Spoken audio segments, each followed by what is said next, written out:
Hello mga langga, so for today's video ay magluto po ako ng kasag o crabs.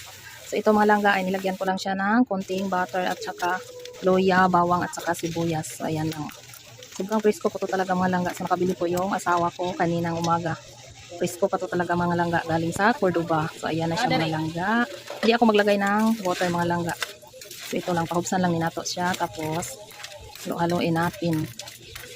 So, ayan na siya mga langga. Sobrang sarap. So, naglagay magic sarap konti. Tapos, naglagay ako ng konting suka at konting patis. O, para may malasa din ating crabs.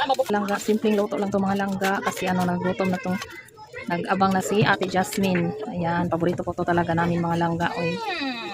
Sobrang sarap po mga langga. So, ito ay luto na yung ating crabs mga langga. So, ito na. Ayan, hanguin na natin.